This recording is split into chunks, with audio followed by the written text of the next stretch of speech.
Muy buenos días, buenas tardes o buenas noches desde donde nos estén sintonizando.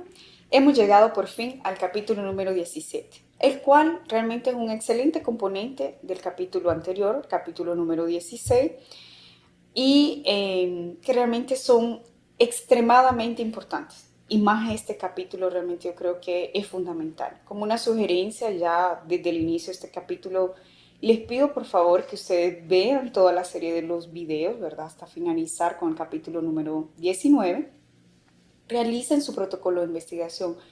Pero antes de someter ese protocolo de investigación, ustedes se tomen un tiempo, ya defínanlo, ¿verdad? Para revisar nuevamente este capítulo, el cual es fundamental. Porque de nada sirve, ¿verdad? Que usted tenga un buen protocolo, una buena idea, si a la hora de implementarlo usted va a tener problemas. Así que eso va a ser algo bien importante y que usted tiene que tomarlo en tiempo, con su tiempo, ¿verdad? Para evitar problemas. Así que sin unos resultados adecuados, ¿verdad? Este capítulo, ¿verdad? Necesita toda su atención, toda la atención del grupo que ustedes estén trabajando. Eso va a ser algo muy importante, ¿verdad? Les voy a sugerir también que ustedes vayan y se tomen su tiempo y revisen lo que son los anexos para quien está realizando en este momento su protocolo de investigación, ¿verdad? No importa si ese protocolo de investigación es pequeño, si es un protocolo de investigación, por ejemplo, para un programa de posgraduación, como puede ser su maestría o su doctorado, ¿verdad? Ese es un capítulo que yo lo llamaría un capítulo precioso, que es fundamental, ¿verdad? Para esos aspectos principales, para tener un control de calidad de cómo nosotros estamos trayendo nuestros datos, ¿verdad? Y vamos a hablar un punto muy importante de lo que es la creación de los manuales de operaciones, que eso prácticamente no importa cuál sea el tamaño de su investigación, va a ser siempre muy importante hasta para nuestra formación, ¿verdad? La realización de un manual de operación. De esta manera nosotros vamos a estar garantizando lo que la colecta de datos sea muy bien realizada. Principalmente cuando usted trabaja en grupos, ¿verdad? Por ejemplo, en lo que son algunos centros de investigación ya más conformados, ¿verdad? Tienen muchos alumnos, por ejemplo, ¿verdad? Y donde, por ejemplo, un alumno ya se especializó en, por ejemplo, en aplicar un cuestionario. Y ese alumno puede estar aplicando el cuestionario de todas las investigaciones que están se llevando a cabo en ese grupo de investigación. Así que eso va a ser algo muy importante, por ejemplo, ¿verdad? Porque si viene otra persona y aplica ese cuestionario y no tiene el entrenamiento o también, ¿verdad? Todo lo que son las partes necesarias para poder colocar bien ese cuestionario, podemos tener diferentes respuestas, ¿verdad? Por la aplicación de diferentes personas en ese cuestionario. Así que puede ser que nosotros no encontremos una homogeneidad, ¿verdad? Y necesitemos de lo que es un entrenamiento previo para poder aplicar esos cuestionarios. Así que este tipo de detalles pueden ser detalles que hagan una diferencia, ¿verdad? En tener errores muy grandes en lo que es la realización de nuestra investigación, que van a ser completamente difíciles de corregir en el momento que nosotros nos demos cuenta, ¿verdad? Y, por ejemplo, vamos a colocar un ejemplo, el cual sería, por ejemplo, cuáles son las atribuciones que cada uno de los individuos del grupo de investigación tiene. Así que, por ejemplo, deben de ser atribuciones bien específicas, ¿verdad? Por ejemplo, cuando usted trabaja con equipos grandes, ¿verdad? Donde muchas veces vamos a tener lo que es un coordinador de investigación, perdón. Él va a ser, por ejemplo, encargado de revisar lo que es el protocolo de investigación por todo ese periodo de tiempo, va a estar pendiente de lo que es el análisis de datos, el diseño de ese estudio, ¿verdad? Y va a ser muy importante que aún en esas investigaciones menores, como lo mencioné anteriormente, de lo que son protocolos para iniciación científica o proyectos de posgraduación, siempre esté realmente envuelto en todas esas actividades. Y de acuerdo, obviamente, a cada necesidad, ¿verdad? Uno se puede ir consultando, ¿verdad? Es una persona, obviamente, que tendría mayor experiencia, a quien usted podría pedirle ayuda, así que para tener un mejor control de calidad, ¿verdad? Y en ese proyecto es muy importante, desde el inicio de la colecta de los datos. Eso va a ser otro porque usted no va a pedir ayuda ya cuando tipo ya está en la mitad de la colecta de datos, es mejor realmente que el investigador principal acompañe desde las pruebas pilotos, desde los primeros voluntarios que estén realizando los registros, y así ustedes ya tienen con claridad más los controles de calidad que necesitan ser llevados a cabo para la colecta de esos datos. Vamos a hablar ahora un poco acerca de las preguntas, ¿verdad?, de investigación en el caso de la colecta de datos. Si su investigación se está realizando en una institución, es importante, por ejemplo, que usted tenga un espacio físico donde usted pueda tener, aunque sea un espacio pequeño, pero una sala, por ejemplo, donde usted pueda sentarse a hacer una reunión, donde si pasó algo, por ejemplo, en la institución donde usted no puede usar la sala que normalmente utilice colecta, usted puede llevar ese voluntario a ese pequeño espacio donde usted ha centralizado ese espacio para realizar en ese momento lo que es la investigación. Así que puede ser que ese espacio solo dure mientras usted está haciendo la colecta de los datos, ¿verdad? Eso no importa en ese sentido, pero que por lo menos usted tenga una mesa, una silla donde usted pueda sentarse, ¿verdad? Y pueda sentar a su voluntario o a las personas con que usted necesita reunirse. Otro ejemplo es si en el momento, por ejemplo, que usted está realizando la colecta de los datos, ¿verdad? En la sala que normalmente usted utiliza, como lo dije anteriormente, usted pueda realizar esa colecta en esa otra sala, ¿verdad? El espacio físico que fue atribuido al investigador o al grupo de investigadores durante usted está realizando esa investigación en esa otra institución. Eso, ¿verdad? Un local donde usted pueda realizar una tabulación, por ejemplo, un ambiente reservado, va a minimizar definitivamente los errores, ¿verdad? En la digitación o en las bases de datos que nosotros estamos elaborando. Un local, por ejemplo, donde los participantes de la colecta puedan ser entrenados, ¿verdad? Para el uso del cuestionario que ustedes van a utilizar, o si es un nuevo equipo que usted va a utilizar, quién le va a brindar esas charlas, ¿verdad? Para tener ese entrenamiento, ¿verdad? Puede ser un lugar donde usted también pueda tener reuniones para quitarse todas esas dudas, ¿verdad? Que puedan surgir relacionadas a la investigación durante la realización de la investigación. Eso va a ser algo de verdad muy importante. Por el equipo, ¿verdad?, de trabajo es algo muy también que vale la pena destacar, ¿verdad? Ya están bien especificados también en lo que es la tabla 17.1 de nuestro capítulo número 17, ¿verdad? Y así que lo recomiendo que ustedes hagan una revisión exhaustiva, ¿verdad?, de esa tabla. Ahí ustedes realmente usted tiene diferentes cargos dentro del grupo, ¿verdad? Quizás dependiendo cómo esté conformado su protocolo, pero que usted ya entienda que dentro de su grupo de investigación cada uno tiene que ocupar un papel. Puede ser que su equipo es pequeño, puede ser que esa persona, una persona ocupe más de un puesto en ese sentido, ¿verdad? Para realizar tener todos esos componentes en ese grupo. Así que el primero, ¿verdad?, sería lo que es el investigador principal. Él será el responsable, obviamente, ¿verdad? Va a tener de la investigación en general.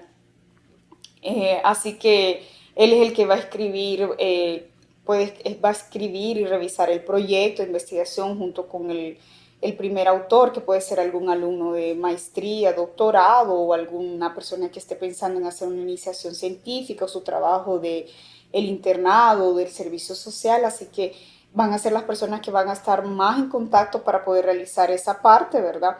También es responsable, ¿verdad?, por lo que es el protocolo, el diseño inicial, la presentación de lo que son los resultados. Tienen que estar presente también lo que es la colecta de los datos, ¿verdad? Este capítulo en general o este video es de suma importancia para nosotros, ¿verdad? Específicamente para saber cuáles son los controles de calidad que nosotros debemos de revisar exhaustivamente en nuestra colecta de datos, previo a la colecta, obviamente, ¿verdad? Así que para evitar cualquier problema, cualquier error que podamos tener, ¿verdad? Así que eso va a ser importante porque recordemos que, por ejemplo, el investigador principal puede ser que no todos los días esté disponible o que os pueda acompañar esa colecta de datos, así que va a ser importante que sean requeridas o que usted se quite todas esas dudas desde el inicio de su protocolo. Es importante que si usted necesitó hacer algún cambio en su protocolo de investigación, si ese cambio es mínimo, bueno, ok, tiene que hacerlo en su protocolo y quizás no necesite notificarlo al comité de ética, pero si son cambios mayores, por ejemplo, usted va a necesitar hacer una colecta más sangre o algo así, todo eso nosotros siempre vamos a necesitar que sea comunicado al comité de ética. Eso va a ser algo que ustedes siempre deben de recordar, ¿verdad? Se necesita también que haya una supervisión, ¿verdad? Una persona que sea el supervisor del proyecto. Ellos tienen que estar bien conectados con quien está organizando la colecta de datos, con el investigador principal, ¿verdad? Porque esa va a ser la persona que va a ser responsable por cada área. En ese sentido, ¿verdad? La rutina que se tiene, ¿verdad? Los exámenes que están siendo colectados y si siempre es una misma área, en el mismo horario, por ejemplo, que se respete eso, que esa es la garantía donde usted, por ejemplo, si todos los pacientes son colectados exámenes bioquímicos, que esos pacientes realmente estén cumpliendo el ayuno que necesitan, que la colecta sea padronizada, por ejemplo, de 8 a 10 de la mañana en todos aquellos pacientes, ¿verdad? Así que el supervisor es alguien, una figura extremadamente importante para la calidad de esos datos. Hay un responsable, ¿verdad?, de reclutamiento, ¿verdad?, de los pacientes, por ejemplo, quien haya hecho el cálculo de muestra. En ese caso, por ejemplo, si nosotros necesitamos de 100 personas, yo solo conseguí, por ejemplo, 50 voluntarios, yo necesito cuántos necesito reclutar, ¿verdad?, por día, cuánto más o menos me va a llevar en una estimativa de tiempo reclutar esos 100 pacientes que tiene el cálculo de muestra. Todo eso va a tener el impacto en el costo de la investigación, la responsabilidad que todas esas otras personas van a tener, ¿verdad? Y de esa manera nosotros también podamos analizar, ¿verdad? Correctamente cuáles son los pros y los contras. Todo eso tiene que estar ya hablado, ¿verdad? Definido, ¿verdad? Tanto por el investigador principal, el que está haciendo la colecta, ¿verdad? Y quien está responsable. En algunos grupos, por ejemplo, mayores de investigación que ustedes pueden encontrar, tiene un coordinador de calidad. Imagínense lo importante que es el control de calidad, que los grupos más serios ya tienen una persona específica para ello. Y esta es la persona que aplica, ¿verdad? El POPE, que sería el procedimiento de operacionalización padrón que se debe de tener para realizar aquella investigación. Eso pasa mucho, por ejemplo, en el área de biomedicina, por ejemplo, con datos en laboratorios, por ejemplo, donde usted necesita seguir el POPE, el procedimiento operacionalizador padronizado, donde usted va, por ejemplo, si usted necesita siempre usar su gabacha, necesita usar su mascarilla, usted necesita usar, por ejemplo, su gorrito, la temperatura que usted va a tener en la sala. Esas son cosas muy importantes, ¿verdad? La regulación de los aparatos, ese aparato fue calibrado, cuándo fue la última vez, todas las soluciones están en orden, él está completamente ok, ¿verdad? Según una compañía que brinde ese mantenimiento, ¿verdad? Así que esos son, para la colecta de datos, todos esos datos son conectados en ese sentido, ¿verdad? Con la misma calidad, independientemente del operador de ese día, porque vea, por ejemplo, si es algo de laboratorio, existen turnos, esa persona puede ser que esté de vacaciones y la otra persona no esté siguiendo alguna de esas cosas, y por mínimas que ustedes crean que esas cosas pueden hacer la diferencia en los resultados, específicamente, por ejemplo, más para esas áreas de biología molecular, PCR, Western blot. Así que usted necesita tener a alguien que realmente tenga un control de calidad. También vamos a hablar acerca de otra figura importante, lo que es el gerente de datos. Esto está bastante vinculado con el capítulo número 16 del que hablamos la semana pasada, ¿verdad? En el video de ese capítulo, donde es el desenvolvimiento de lo que son los bancos de datos. Cómo vamos a desenvolver lo que son esos formularios, quién va a organizar el nombre de las variables para ellas, cómo va a ser el diccionario de variables, esa biblioteca de variables que también es un sinónimo que se utiliza, ¿verdad? También vamos a necesitar un programador, así que por eso yo siempre hemos hablado de que los proyectos de investigación necesitan tener equipos multidisciplinares. Por ejemplo, cuando ese banco de datos, ¿verdad? Son muy grandes, ¿verdad? Por ejemplo, algunas veces Excel no puede funcionar o el Google Form también no va a ser suficiente. Quizá usted necesite, por ejemplo, contratar por un periodo específico de tiempo, ¿verdad? Un programador, ¿verdad? Para que diseñen otro software, nuestro banco de datos, por ejemplo, ¿verdad? Algunas veces también usted puede o va a necesitar un analista de datos o un estadístico, ¿verdad? Para que al final de la investigación va a tener un banco de datos, ¿verdad? Y hacer las pruebas de su hipótesis según su pregunta, ¿verdad? Así que el investigador principal, donde él necesita de su conocimiento, por ejemplo, ¿verdad? Él necesita tener también un conocimiento acerca de lo que es estadística, ¿verdad? Para poder hacer ese análisis.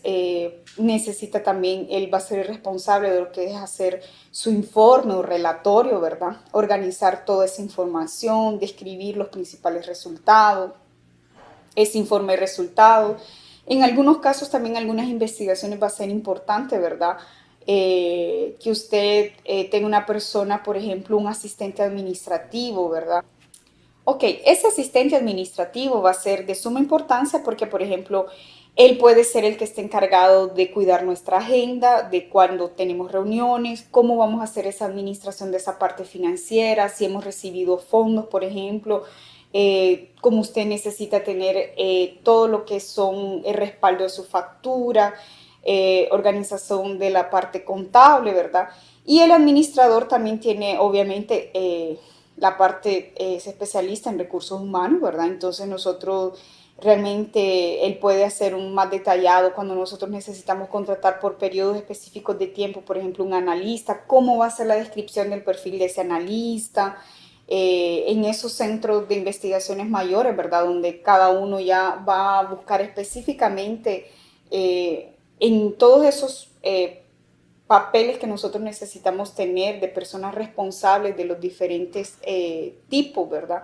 Dentro de la investigación, ¿quién sería el que tendría el mejor perfil? Eso se puede discutir específicamente con el investigador principal, ¿verdad? Y ver cuáles son las competencias adecuadas que nosotros necesitamos para esa persona que va a estar responsable por ese periodo de tiempo. Gestión, ¿verdad? De un perfil más, obviamente, más analítico, para esa parte de lo que es la colecta y el reclutamiento, ¿verdad? Para esos diferentes cargos, también mantener un buen cuidado con nuestro presupuesto, por ejemplo, nosotros cómo nos van a desembolsar ese presupuesto, es un 100%, es un 50% se da al inicio, el otro 50% solo se da con los avances a la mitad del proyecto. Entonces nosotros necesitamos tener bien claro que el investigador muchas veces no solo va a hacer la función de investigar, sino que también va a necesitar tener algunas herramientas administrativas, además de hacer la parte de conocimiento de otras áreas, como es la parte de estadística, ¿verdad?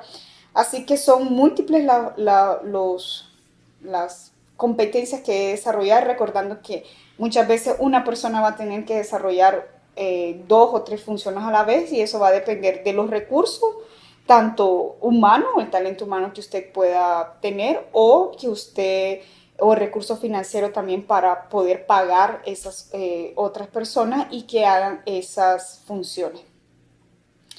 Así que debe ser muy consciente, ¿verdad?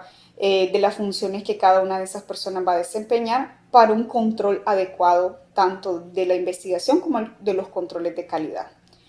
Avanzando un poco más, ¿verdad? Vamos a hablar un poco más de lo que es el investigador principal. No es alguien solo que debe de firmar, obviamente es el responsable por el delineamiento del estudio, garantizar que el resto de las personas estén trabajando, en la colecta de datos sea bien realizada, obviamente que se tengan reuniones, ¿verdad? Para que ese protocolo esté listo. También tiene que acompañar, por ejemplo, lo que son las pruebas pilotos, cómo se están realizando esas colectas de los datos, que esté bien realizado. hacer también un acompañamiento del comité de ética, ¿verdad? Eso es algo de vital importancia, que ese comité de ética tiene que estar aprobado antes del inicio de las colectas, de realizar los pilotos, la realización de los pilotos, si necesita hacer algunas alteraciones, cómo vamos a manejar esas alteraciones, cuáles tienen que ser comunicadas inmediatamente al comité de ética, si el comité de ética donde nosotros estamos sometiendo pide parar la investigación durante ellos no tengan una respuesta. Entonces son muchas cosas que son puntos pequeños pero muy delicados que nosotros tenemos que tomar en cuenta, ¿verdad? Que son papel del investigador principal en ese momento. También, ¿verdad? Tenemos que pensar que ese investigador principal tiene que tener un manual de operaciones, ¿verdad? El MOP en ese sentido, ¿verdad? Para que la reproductibilidad. Por ejemplo, si en ese proyecto está encargado un alumno de maestría y ese alumno de maestría no va a continuar, y alguien quiera reproducir toda esa información y realizar ese mismo protocolo, eso ya debe de estar detallado en lo que es un manual de operaciones, ¿verdad? Obviamente eso quita un poco de tiempo, pero recuerde que el que usted para padronizar todos los aspectos que usted está realizando va a ser de gran ayuda tanto para su formación como y facilitar esa información para las personas que en un futuro quieran realizar su mismo protocolo de investigación. Así que debemos de invertir un poco de tiempo y eso también debe ser una tarea que incentive al investigador principal para que su laboratorio ya tenga desarrollados esos manuales operacionales y así quien se integre al grupo ya sabe cuál es el formato de hacer esos manuales y que siga esa misma tendencia. Así que eso es más también, ¿verdad? Muchas veces para esas partes bioquímicas de donde yo necesito saber cuánto utilicé para diluir una muestra, si esa fue agua común, agua destilada, fue cloruro de sodio, fue dextrosa al 5, al 10, al 50%. Así que todos esos manuales a nosotros nos va a servir mucho y economizar mucho tiempo en tener padronizado realmente cuáles son los protocolos a seguir. Tienen que ser bien específicos, ¿verdad? En la realización de ese manual de operaciones. Por ejemplo, ¿cuál sería la razón por la cual realiza cada una de las colectas? Tiene que ser extremadamente ahí, obsesivo compulsivo, ser más detallado, ¿verdad? Generalmente el manual de operaciones debe de ser un tema de discusión, ¿verdad? En las reuniones y una vez que esté establecido, si hay algún cambio, ¿verdad? Debe realizarse un entrenamiento para todo el equipo, ¿verdad? Que va a trabajar en él. Por ejemplo, si usted fue un cambio en la colecta de datos para garantizar siempre la calidad de esa colecta de datos. En él también, ¿verdad? Tiene que ser descrito qué software estadístico nosotros vamos a utilizar o estamos utilizando, ¿verdad? Para el análisis de ese banco de datos. Ya tiene que estar descrito desde el inicio y debe de sugerirse, ¿verdad? Otro aspecto importante que muchas veces nosotros lo olvidamos, ¿verdad? Que también va a ser tomado en cuenta para la calificación o no de un auxilio económico en el momento que usted va a decidir acabar, que finaliza realmente su investigación. Siempre necesitamos hacer algún tipo de devolutiva. Entonces nosotros vamos a, por ejemplo, a presentar esos datos en la comunidad, en el hospital, para las autoridades, para las personas que nos hicieron el financiamiento. ¿Cómo nosotros vamos a finalizar, verdad? Esa parte, si vamos a hacer una socialización, cuándo va a ser, ¿verdad? Tenemos que estar todo parte del equipo. Eso también es una presentación del investigador principal, ¿verdad? Así que si en un momento usted le piden, por ejemplo, una persona abandonó el estudio y necesitan un reporte, usted también tiene que ofrecerlo en ese sentido, ¿verdad? Que esa persona ya no quiera participar, pero nosotros necesitamos dar una retroalimentación en ese sentido. Así que eso también tiene que estar descrito en el protocolo de investigación que usted está sometiendo, tanto para el comité de ética como para la organización que usted está pidiendo financiamiento. Otra forma interesante, por ejemplo, de realizar el cierre de los estudios, es bien común, ¿verdad? O algunos también agentes que están financiando la investigación piden una publicación. donde están los datos del grupo, los resultados, conclusiones. Podemos realizar también reunión, ¿verdad? Donde se habilitan esos resultados, donde se agradecen a toda la participación de los voluntarios, ¿verdad? Así que eso puede ser una manera que ustedes la pueden ver bastante simple, pero que a veces es muy necesaria para dar como devolutiva a todos los voluntarios que han decidido participar en nuestra investigación. Así que vamos a pasar, ¿verdad? A hablar un poco más en esta parte final de lo que es el control de calidad, ¿verdad? La mejor manera de implementar las buenas prácticas clínicas, que son más comunes, por ejemplo, o son más estrictos, por decirlo así, en la parte farmacéutica y biomédica. Y eso va a ser por medio de la ejecución e implementación de los manuales. Así que eso va a ser importante, ¿verdad? Porque ya está padronizado, como lo habíamos dicho, ¿verdad? En lo que son diluciones, solventes, cantidades de agua. Prácticamente como ustedes piensen que el manual de operaciones tiene que ser como la receta de pastel de la abuela, donde tienen que estar detallados específicamente todos los ingredientes que él lleva.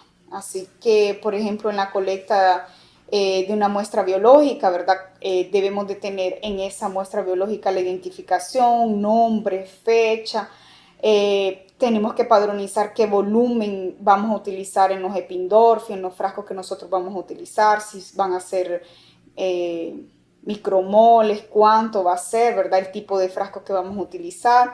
Y si usted tuviera más dinero, ¿verdad? Usted podría crear un código de barras, ¿verdad? Eso facilitaría mucho donde usted ya tiene toda la información, por ejemplo, del registro de ese paciente y donde usted genera un código de barra para que toda esa información ya esté codificada. Eso sería obviamente mucho mejor, sería lo ideal para eso, pero a veces no contamos con esos recursos. Lo importante es que usted, si usted no puede generar ese código de barra, como puede ser en la mayoría de los casos, usted tenga un padrón. Entonces va a ser nombre, identificación, edad, fecha de colecta, hora de colecta y las cosas que usted piense que sean más importantes. Vamos a tener una tabla que tiene más detalles sobre esa información y específicamente en el capítulo 17, la tabla 17.2 y 17.3 para el control de calidad clínico, ¿verdad? Los procedimientos previos, durante la colecta, supervisión de los procedimientos. También las máquinas, nosotros tenemos que recordar, por ejemplo, algo que pasa muy frecuentemente, nosotros tenemos un equipo. Hasta en los electrodomésticos yo creo que pasa muy frecuentemente. Compramos algo nuevo, trae un manual, creo que es lo primero que cuando nosotros abrimos la caja trae, ¿qué nosotros hacemos? Colocarlo a un lado. Y eso va a ser algo que pasa con rutina. Nosotros siempre tenemos que leer los manuales de operaciones de cada equipamiento que nosotros vamos a usar. Así que, ahorita usted dice, puchi, que yo no leí ese equipamiento. Por ejemplo, ahí puede decirle cada cuánto usted necesita calibrar, cuál es el ambiente que necesita tener para que ese aparato siempre esté calibrado. Usted puede decirle cada cuánto necesita que lo visite el supervisor de la compañía para que le dé el ok. Así que por favor, tómese su tiempo para verificar los equipos que usted está utilizando y cómo ellos funcionan. Realmente les va a ayudar mucho en su investigación. Así que eso va a ser algo importante para el control de calidad. Muchas veces nosotros también tenemos que hacer informes de los problemas que pasan, por ejemplo, durante la colecta, si se fue la luz, si se inundó la sala, si faltó dinero. Todos esos problemas pueden ser relatados, ¿verdad? Tienen que ser relatados porque al momento, por ejemplo, de que nosotros queramos hacer el análisis estadístico, nosotros podemos pedir, ¿verdad? Que pasó algo importante y que sea covariado por esa variable. En ese caso podríamos pensar en ese sentido. Así que va a ser algo muy importante, ¿verdad? Otra cosa, para más quien va a trabajar esa parte de la parte genética, si usted va a tener las muestras duplicadas, por ejemplo, saber cuál es la marca que usted está utilizando, si no va a cambiar de marca, porque por decirlo así, voy a tener 100 muestras. Las primeras 50 fueron realizadas con esta marca de placa y las otras 50 van a ser con otra marca. No, recuerde que nosotros necesitamos utilizar siempre la misma metodología para todas las pruebas que nosotros vamos a realizar y así nosotros tenemos padronizado esos resultados. Vamos a hablar algo que a veces es bien común y es el fraude en lo que son las colectas de datos, ¿verdad? Así que usted puede contratar a una persona, una empresa y se necesita supervisión. Eso es algo clave en cualquier colecta de datos, ¿verdad? Constancia dentro de la respuesta, variabilidad de respuesta entre los encuestadores, ¿verdad? Y la variabilidad entre cada encuestador, la verificación del índice de variación de ello. Eso es algo muy fácil para saber si alguien está fraudando. Y ya para esa parte final vamos a hablar de lo que son los estudios multicéntricos, que sin duda son estudios que han tomado bastante relevancia en lo que es la parte de América Latina, ¿verdad? En que nosotros podamos observar cómo son esa aplicación de cuestionarios en diferentes regiones. Así que eso va a ser algo muy importante, porque ese mismo protocolo va a ser aplicado en diferentes ciudades, ¿verdad? O en diferentes estados. Y, por ejemplo, cuando usted haga reuniones, tiene que tener un representante de cada una de esas regiones para discutir esas dificultades, ¿verdad?, de cada lugar y que queden bien claras cómo van a ser la toma de decisiones en cuanto a ello. Para no tener diferentes reglas en cada lugar, ya que eso no puede ser válido, porque al momento que usted quiere unir todos esos bancos de datos, eso va a ser imposible. Y eso es un control de calidad, porque si no, entonces usted tendría que retirar los voluntarios, por ejemplo, de un centro por algo que es muy simple, que se podría haber solucionado con una reunión, haber discutido esa dificultad y poderla solucionar. Así que para garantizar lo que es el control de calidad, les recomiendo, ¿verdad?, que lean lo que es el capítulo, específicamente en lo que es el resumen y los apéndices, el apéndice 17A y 17B sobre el control de calidad. Vamos a tener muy cerca lo que es el momento de hacer ese protocolo, ¿verdad? Así que muchos problemas nosotros podemos tener o seguir, ¿verdad? Así que, como lo dije en el inicio y lo repito al final de este video, por favor, necesitamos que ustedes vean toda esta serie de videos, realicen su protocolo y al momento que su protocolo esté en esa versión final, usted pueda regresa a este video del capítulo número 17, ¿verdad? Y verifique si usted ha colocado todos esos controles de calidad que por muy simples que sean, realmente van a tener un gran impacto en mejorar sus resultados. Y bueno, hemos llegado al ejercicio final, como es costumbre en nuestro protocolo de estos videos, ¿verdad? Y nuestra pregunta es la siguiente. Un investigador realizó una investigación con la siguiente pregunta. ¿Cuáles son los predictores de muerte después del infarto agudo del miocardio? El investigador asistente realizó un cuestionario, ¿verdad?, a partir de la revisión de expedientes con 120 pacientes hospitalizados por un año, donde se reporta que aproximadamente el 15% mueren en el seguimiento de ese año. Así que tenemos el momento 0, 120, al seguimiento realizado al año, observamos que ese 15% ha muerto. Completamos la colecta y un investigador fue a hacer la digitalización de los datos usando Excel. Obviamente, terminando la etapa, ¿verdad?, el investigador principal hizo un análisis y para su sorpresa identificó que entre un 10 y un 20% de los datos faltaron. Un número considerable de esa colecta de datos no tenía sentido y estaba muy extraño. 57% de los 120 que fueron examinados de forma adecuada. ¿Cómo usted haría para mejorar, por ejemplo, la calidad de datos? Pensamos en que eso realmente no es frecuente, pero infelizmente quiero comentarles que eso es bastante frecuente, ¿verdad? Eso es una papa caliente que a veces no nos damos cuenta, ¿verdad? Y puede ser que caiga en su mano en un momento de que usted ya esté en otra fase de su vida, ¿verdad? Y vamos a pensar sobre ello. ¿Cómo nosotros podríamos ayudar a mejorar la calidad? Así que vamos a darle una pausa al video, vamos a pensar, a discutir y regresamos en breve.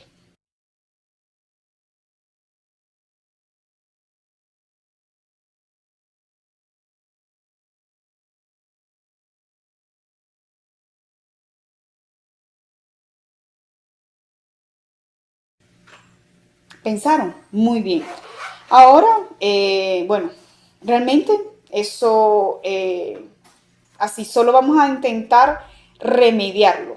Solucionarlo nosotros ya no vamos a poder porque obviamente fue un problema en la colecta de datos, ¿verdad?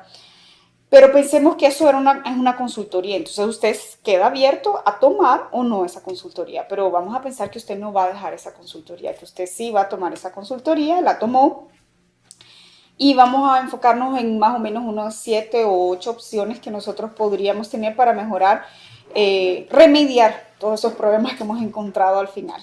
Número 1, vamos a identificar cuáles son los extremos, ¿verdad? En esas variables, ¿verdad? Si da para corregir, por ejemplo, ir a regresar ese expediente clínico y mejorar esos datos que nos van a interesar en esa colecta. Número 2, podría ser buscar quién es el responsable de ese paciente, entrar en contacto, ¿verdad?